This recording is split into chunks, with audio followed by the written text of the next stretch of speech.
Mr. Pickle, just me, Allison, and Mr. Pickle, and we're going on a record road trip today! Record road trip, yeah! So there was a post on Reddit's Vinyl Collectors forum, which is where people buy and sell records. There was a guy selling a bunch of really, really cool records for pretty good prices, and he lives in West Covina, which is not far from LA proper. So I said, why don't we go take a trip out there, see maybe if there's some record stores that I've never been to. And there is one, and we're gonna go, and we're gonna take you with us. So we're picking up records from Reddit, we're picking up records at the store. It's gonna be a record day. Get ready to get riggedy record! Yeah.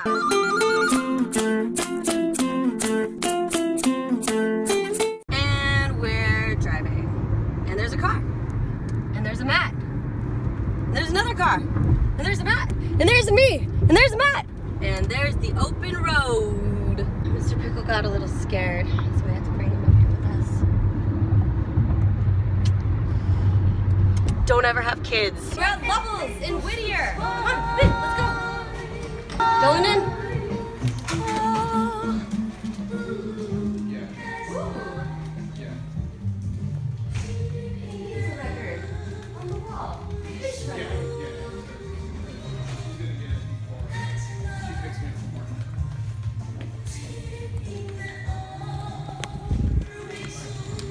Shall we dig? Let's do it, let's dig. Let's dig deep.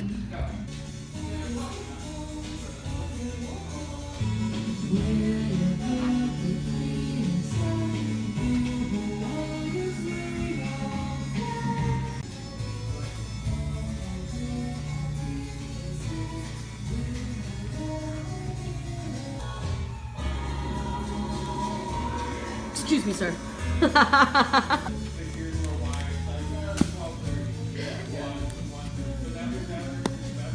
What'd you find? What'd you find? I have two really incredible albums to share with you guys. More love for the alternative genre. One of these albums, From Under the Cork Tree by Fall Out Boy. This album got me into the band. They have amazing hits like Sugar We're Going Down and Dance Dance. This came out in 2005. This is their second album. Also, I have so much love for this album. I'm absolutely infatuated by it right now. It's Panic at the Disco. This came out last year. Death of a Bachelor. This is their most recent album. So this album got me into the band, and then this album brought my interest back to this band, because after their second album, the band like split up and there were only 2 members left, and I didn't like them. A Fever You Can't Sweat Out was like an incredible, mind-blowing album, and then I just didn't like their stuff after that. So this, I was like scrolling through Facebook and I saw like a clip of a Jimmy Fallon episode where Brandon Urie was on stage singing Death of a Bachelor, and it stopped me dead in my tracks. It is one of the best songs I've ever heard, and now I'm completely obsessed with this album. Amazing hits like LA Devotee. Second I heard that, I had to learn it on the piano like immediately, and Hallelujah. 2 really beautiful, incredible alternative albums.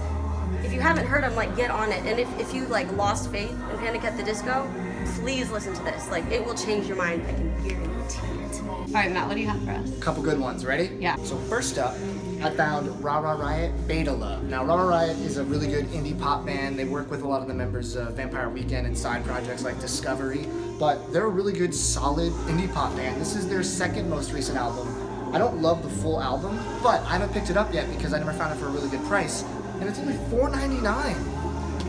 The lead single is incredibly catchy, and the whole album is just a good listen, so I think for $4.99 is a worthy addition to my collection. Peter, Bjorn, and John, Writer's Block. Now, this has been out of print for years, and this was one of the albums in college that I listened to a lot when I was really in my heavy indie phase. This is a bunch of hits like Young Folks and Let's Call It Off, which Drake sampled in his So Far Gone mixtape, Paris 2004. This is just a really good album, and it's been out of print forever, but Back to Black put it back in print this year, and I haven't seen it in a store yet. $32.99, a little pricey. I might look and see if I can get it for cheaper somewhere else, but this is back in print. Pick it up. Last but not least, we have Aesop Rock's Bazooka Tooth. Now, Bazooka Tooth is one of his earlier albums, and it has one of my favorite hip-hop songs of all time.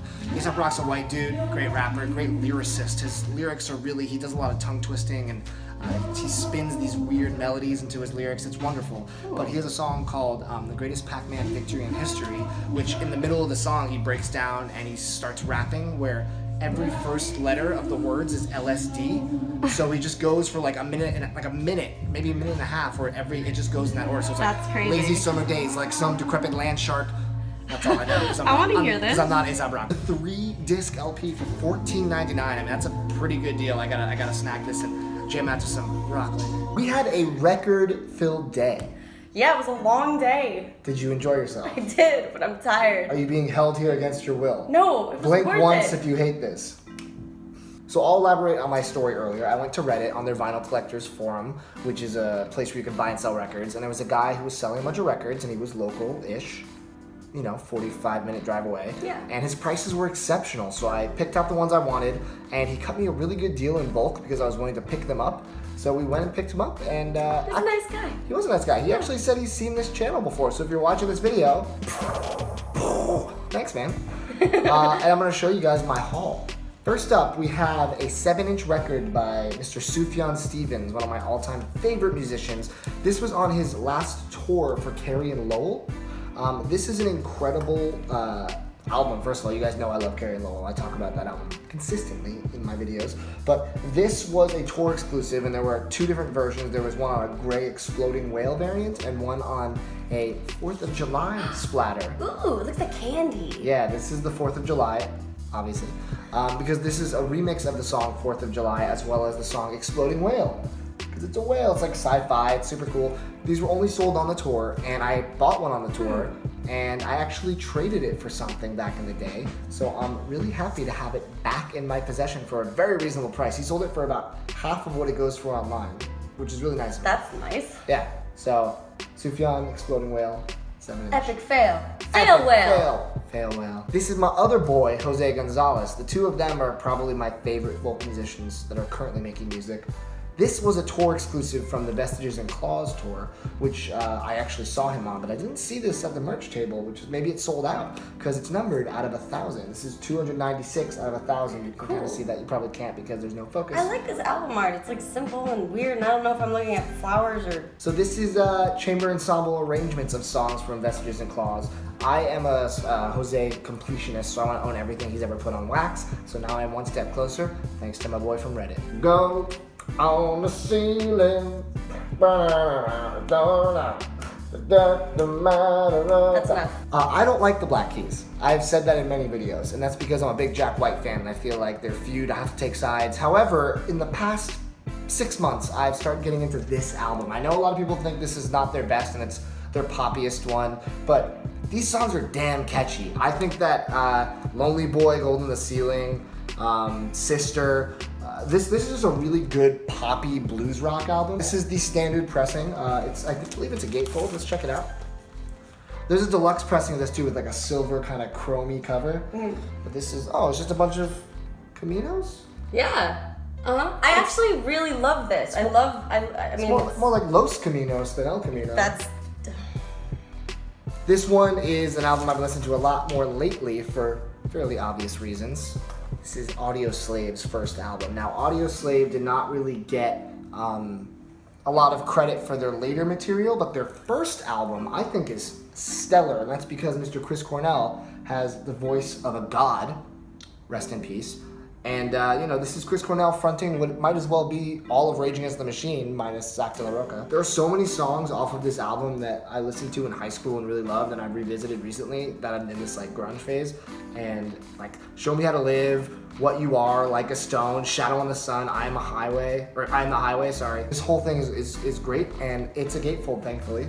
And you can see the whole band right there. Look at Cornell with his frosted tips. Not your best haircut, Chris. It looks like Rod Stewart hair. This must have been a weird phase he was going through. Weird.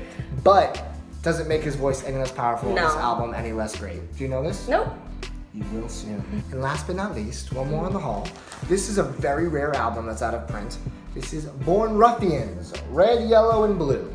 This was a really, really good indie pop album from my past. And it's been out of print for a very long time. It was on Warp Records. And I don't know why they haven't repressed it because there's a big demand for it. And it goes for maybe $80, $90, give or take, whenever you can find it. Standing on a book.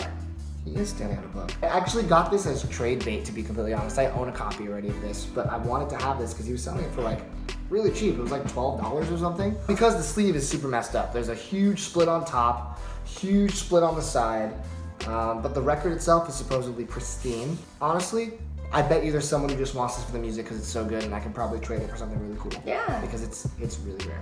So great album. If you don't know it, listen to it. Once you listen to it and you like it, you're gonna hit me up and want to trade for it. Email me if you're interested, and we can talk. This whole haul together cost me $60, which is very good because, like I said, that Sufjan 7-inch goes for about $50.